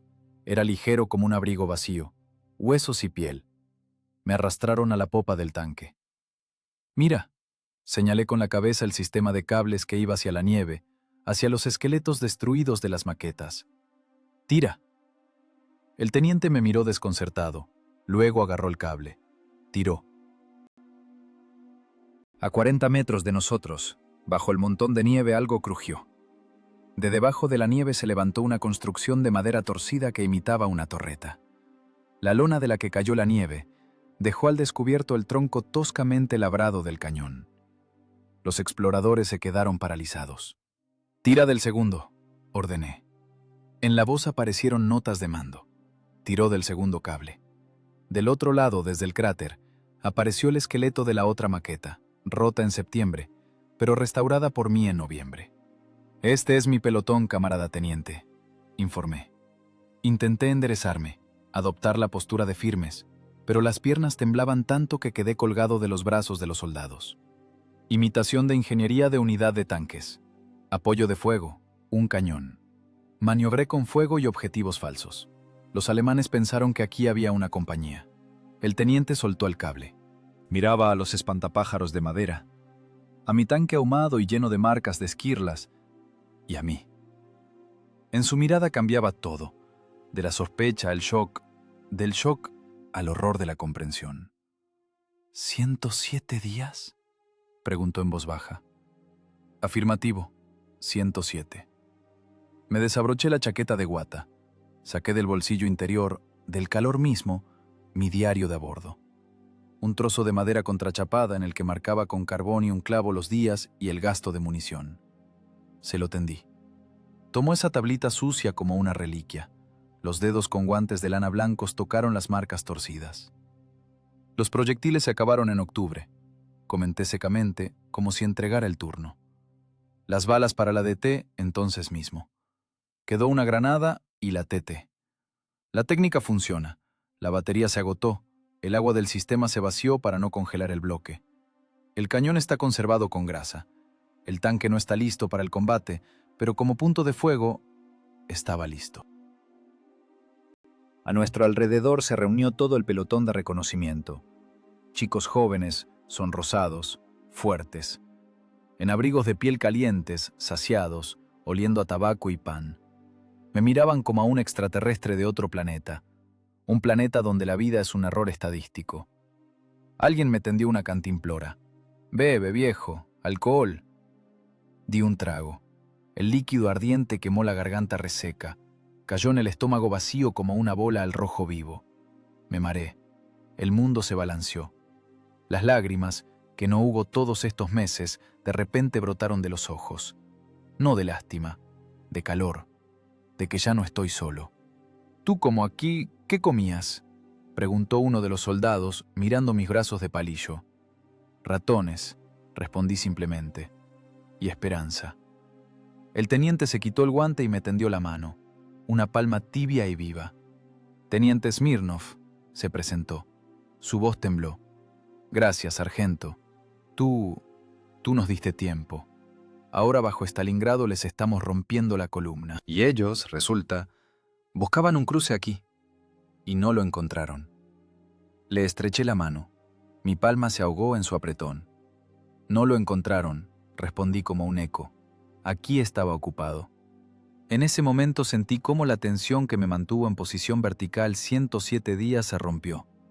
La cuerda se cortó. Las piernas fallaron. La oscuridad llegó en una ola suave y cálida. Caía en la nieve, pero la nieve no estaba fría. Era un edredón de plumas. Lo último que oí antes de desconectarme fue el grito del teniente. «¡Médico! ¡La radio! ¡Llama al Volga! ¡Di que lo encontraron! ¡Encontraron al héroe!». Pero a mí me daba igual. Cumplí la tarea. Entregué el puesto. El mecanismo se detuvo. Ahora podía simplemente ser humano. Un humano débil, enfermo y mortal. Caí en un sueño sin sueños. El primer sueño tranquilo en un cuarto de año. La guerra para mí había terminado. Empezó el regreso. La luz era blanca, cortante, antinaturalmente limpia. No olía a quemado. Olía a cloro, a fenol y a repollo cocido. Ese olor golpeó la nariz antes de que pudiera abrir los ojos y provocó un ataque de náuseas. El cerebro, acostumbrado a los aromas de diésel y descomposición, se negaba a aceptar la esterilidad. Estaba acostado boca arriba. Debajo de mí había algo aterradoramente blando. Se hundía, envolvía, quitaba el apoyo. Me sacudí, tratando de encontrar el blindaje duro, palpar la palanca, pero las manos toparon con el vacío. El pánico me inundó al instante. ¿Dónde estoy? ¿Dónde están las paredes? ¿Por qué tanto aire? Tranquilo, tranquilo, militar. Voz de mujer. Suave pero autoritaria. Los nuestros. Hospital. Estás en la retaguardia. Abrí los ojos. El techo estaba infinitamente alto. Yeso blanco con grietas. Cerré los ojos con fuerza. El espacio presionaba. Después de 107 días en una caja de acero estrecha, una sala normal parecía un hangar en el que una persona se pierde como una mota de polvo. Intentaban lavarme. Era una tortura. Cuando las enfermeras cortaban mis harapos, aquello en lo que se convirtió el uniforme, la piel salía junto con la tela. La chaqueta de guata se pegó a las heridas. Las vendas de los pies se fundieron en las úlceras de las piernas. No gritaba. No tenía fuerzas para el sonido. Simplemente miraba cómo me quitaban el caparazón, dejándome desnudo, rojo, un trozo de carne temblorosa. El diagnóstico del médico lo oí a través de un velo de algodón. Dictaba al escribiente y su voz era seca como una sentencia de tribunal. Distrofia alimentaria de 3er grado, escorbuto, congelación general de extremidades de 2º grado, múltiples úlceras tróficas, peso, 43 kilogramos, pulso filiforme, pronóstico dudoso. 43 kilogramos. La mitad de mí se quedó allá, en la estepa. Era un esqueleto cubierto de pergamino. Las articulaciones sobresalían como nudos, el vientre se pegó a la columna vertebral. Miraba mis rodillas, afiladas como navajas, y no las reconocía. Era el cuerpo de un anciano, el cuerpo de un prisionero de campo, pero no el cuerpo de un soldado. La primera semana pasó en delirio. Me daban de comer con cuchara, como a un bebé. Caldo de arroz, tibio, mucoso. El estómago, encogido al tamaño de un puño, lo aceptaba con lucha. Cada trago era un trabajo. El organismo olvidó cómo digerir la comida. Vomitaba, temblaba con fiebre. La temperatura saltaba de 35 a 40. Pero lo más terrible eran las noches. El silencio en la sala era diferente. No muerto como en el tanque, sino vivo.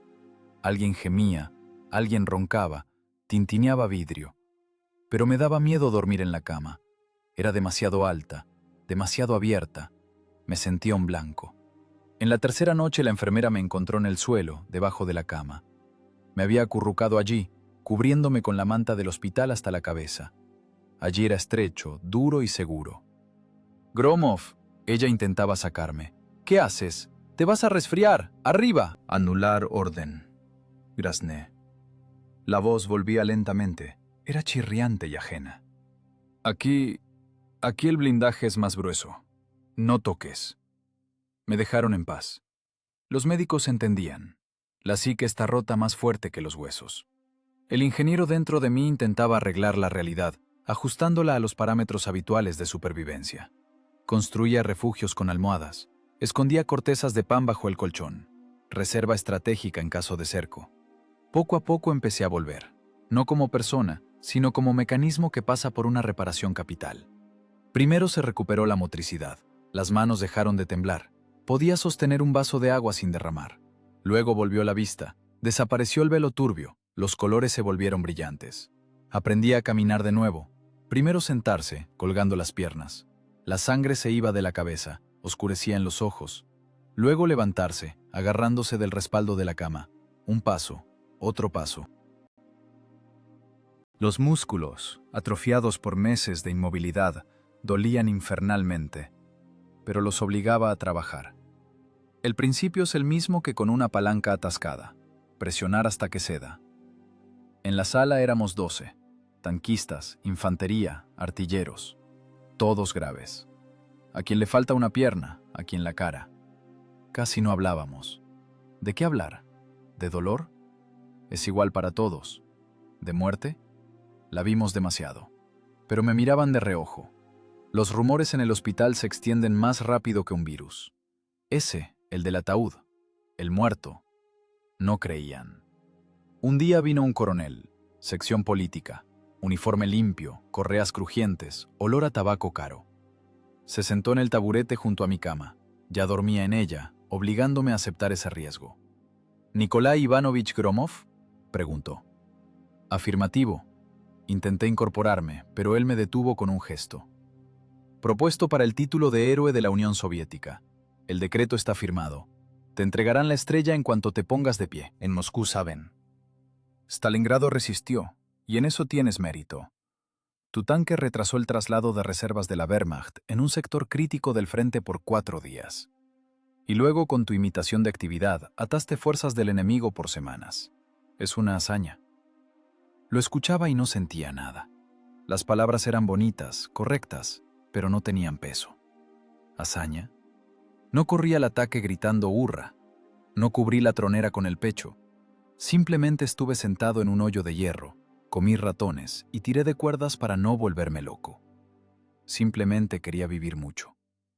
El heroísmo es, resulta, un efecto secundario del instinto de autoconservación, multiplicado por el ingenio. Sirvo a la Unión Soviética, respondí con la frase reglamentaria. El coronel se fue, y tras él entró una enfermera, vieja, con pañuelo blanco. Puso en mi mesita un triángulo, una carta. El papel era gris, barato, sello de correo de campaña. Fecha, noviembre del 42. Las manos empezaron a temblar.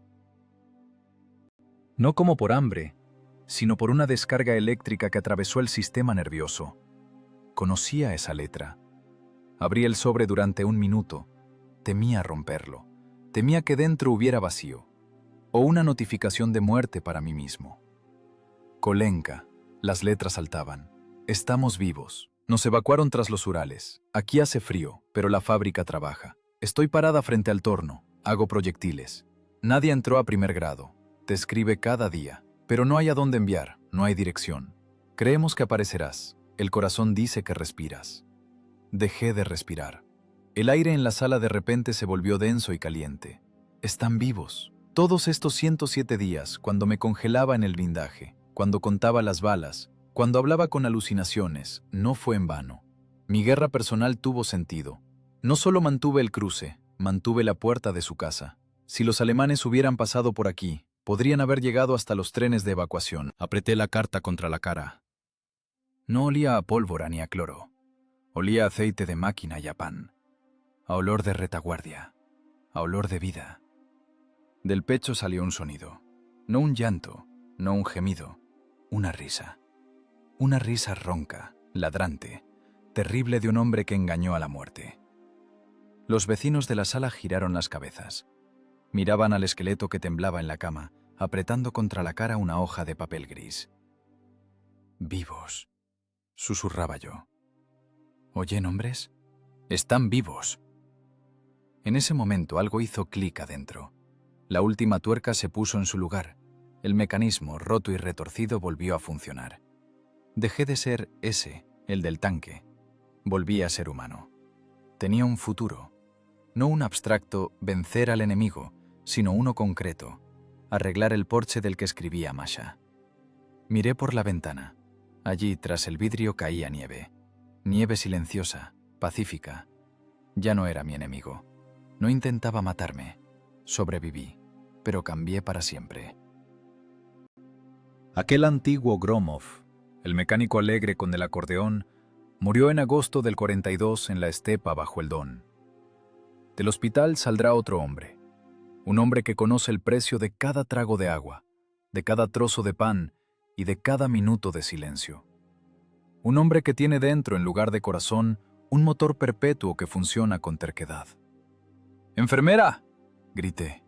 La voz se fortaleció. ¡Enfermera! ¡Dame un lápiz y papel! ¡Tengo que responder! Escribía la respuesta, y las letras se posaban en el papel en filas rectas, como eslabones de oruga en el camino. No escribía sobre el combate, ni sobre el hambre, ni sobre las ratas. Escribía que pronto llegaría, que ahora soy héroe y nos darán leña sin hacer cola, que arreglaré todo lo que se rompió. La guerra continuaba. El estruendo del cañoneo se oía incluso aquí, a cientos de kilómetros. Pero mi batalla de Stalingrado personal había terminado. Salí del ataúd de acero no como un muerto, sino como un testigo. Y ahora mi tarea es vivir por los que se quedaron en esa estepa para siempre. Vivir y recordar que el hombre es más resistente que cualquier metal si tiene a quien defender. La historia no ama el modo subjuntivo. La historia ama los hechos. Y los hechos son tales. La División de Infantería 295 de la Wehrmacht, élite del ejército alemán, mecanismo de guerra relámpago perfectamente engrasado, llegó tarde a Stalingrado. Se atascó en la estepa del Don. En sus informes operativos, esto figuraba como combates locales para mejorar posiciones y dificultades con el cruce debido a fuerzas enemigas no identificadas. Tras estas líneas secas se escondía la vergüenza. Una división entera tropezó con un solo hombre. Si se superpone el mapa de esos días al calendario, se hace visible la terrible matemática de la guerra. 4 días de combate activo, una semana de duelos de artillería y meses de miedo paralizante ante la guarnición rusa en los juncos. Exactamente esos días, esas horas y proyectiles le faltaron a Paulus para cerrar el anillo en la ciudad. Un eslabón roto salvó miles de vidas en algún lugar allá, tras el horizonte, en las ruinas ardientes de Stalingrado. El efecto mariposa, fundido en hierro.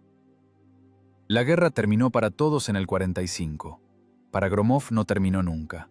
Simplemente cambió de estado de agregación. De la fase caliente pasó a la fría, memoria crónica del metal. Nikolai Ivanovich volvió a casa, con Masha, con Nadia. Arregló el porche, techó de nuevo la casa, volvió a la fábrica. Las manos que sostuvieron la granada sin anilla volvieron a tomar las llaves inglesas. Se convirtió en el mejor mecánico del taller. Sentía la fatiga del metal con la punta de los dedos. Oía las enfermedades de los motores al oído, como un médico oye los estertores en los pulmones. Pero cambió. Dejó de reír. Nunca iba a los desfiles. Cuando tronaban los fuegos artificiales, se iba al cobertizo, cerraba la puerta y fumaba un cigarrillo tras otro hasta que el cielo dejaba de estallar. No podía oír ese sonido. Para él cualquier estallido era señal de que el blindaje estaba perforado. La gente lo consideraba huraño, raro. Héroe de la Unión Soviética, estrella en la chaqueta, y calla como un pez. Nadie sabía que simplemente había olvidado cómo hablar de nada. Después de 107 días de silencio, las palabras tienen otro precio. Decir, pásame la sal, es simplemente transmisión de información.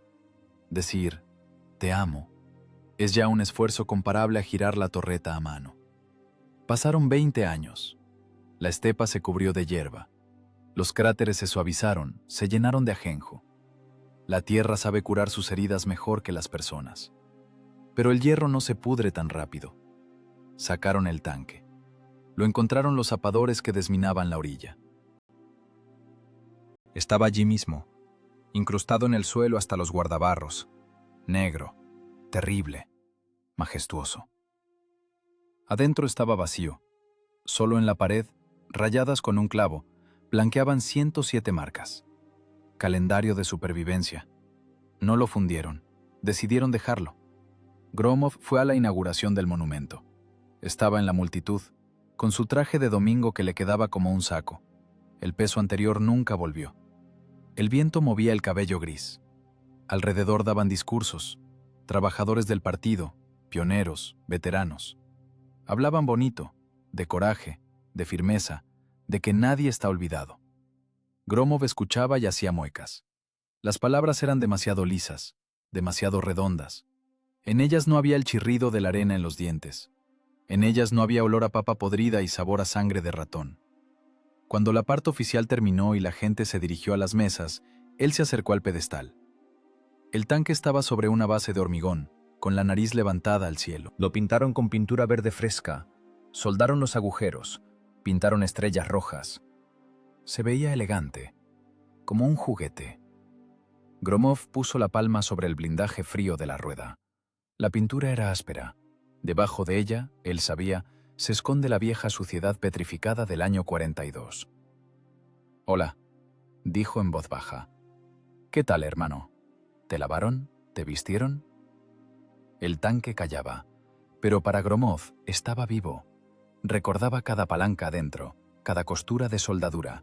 Era su segundo cuerpo, su pulmón de hierro. «¿Recuerdas cómo nos congelábamos?», preguntó acariciando el metal. «¿Recuerdas cómo te enfriabas y yo te calentaba con el aliento? Entonces éramos uno solo, tú la piel, yo el corazón». En la multitud alguien susurró: «Miren, el propio Gromov habla con el tanque». «Déjalo hablar», le cortó alguien. «Tiene derecho, son viejos conocidos». Gromov pegó la frente al blindaje, cerró los ojos, y por un segundo le pareció que no existen esos 20 años. No hay canas, no hay cielo pacífico. Solo hay una estrecha ranura de periscopio, olor a diésel y el temblor de la tierra por los trenes alemanes que se acercan. Recordó esa sensación de soledad absoluta y vibrante, y sensación de poder absoluto y frío sobre la situación. Entonces él era un dios en esta máquina, dios de la guerra a escala local. «Les ganamos», susurró. «No los dejamos pasar. Duerme tranquilo. Tu turno terminó». Se alejó, miró la boca del cañón, miraba hacia el oeste, hacia donde vinieron ellos, y hacia donde se fueron para siempre. Ese monumento sigue allí hasta hoy. El viento del Don pule sus costados. Las lluvias lavan el polvo. Los turistas se detienen, leen la placa. Aquí, en el otoño del año 42, la tripulación del tanque T-34 compuesta por el sargento mayor Gromov, N.I., mantuvo heroicamente. Leen las cifras. 107 días. Una división. Un hombre. Mueven la cabeza, tratando de imaginar, pero imaginarlo es imposible. Solo se puede vivir. La historia de este tanque no es una historia sobre técnica. El T-34 fue el mejor tanque de la guerra, eso lo reconocen todos. Genial simplicidad de diseño, blindaje inclinado, diésel potente. Pero el tanque en sí mismo son simplemente 30 toneladas de material muerto. Un montón de mineral extraído de la tierra y fundido en una forma. Lo que lo hace un arma es el hombre. No vence el calibre en la guerra, vence la voluntad. La capacidad del hombre de decir no cuando la física dice imposible. La capacidad de convertir su carne en extensión del mecanismo y el mecanismo en instrumento del espíritu. Gromov demostró un teorema terrible. Uno es un guerrero en el campo si ese guerrero sabe por qué está allí. Si a sus espaldas no hay solo un punto en el mapa, sino una casa donde calientan la estufa con leña de abedul y donde una hija dibuja su retrato. Mientras esté este tanque en la orilla del Don, estamos en pie también nosotros. Mientras recordemos cómo un mecánico obligó al enemigo a luchar contra fantasmas, somos invencibles. Porque en cada uno de nosotros, en algún lugar profundo, bajo capas de vida cotidiana y confort, está sentado ese Gromov severo, hambriento y furioso, y espera. Espera el momento en que habrá que cerrar la escotilla, limpiarse la sangre de la cara y decir: aquí está ocupado. Y esto no es grandilocuencia, es una instrucción de operación de la realidad. Si se rompió el motor, conviértete en motor tú mismo. Si se acabaron los proyectiles, conviértete en proyectil. Si alrededor hay un infierno, conviértete en el demonio al que ese infierno teme. El hierro se oxida, la memoria se borra, pero las marcas en el corazón quedan para siempre. 107 marcas, 107 pasos hacia la inmortalidad.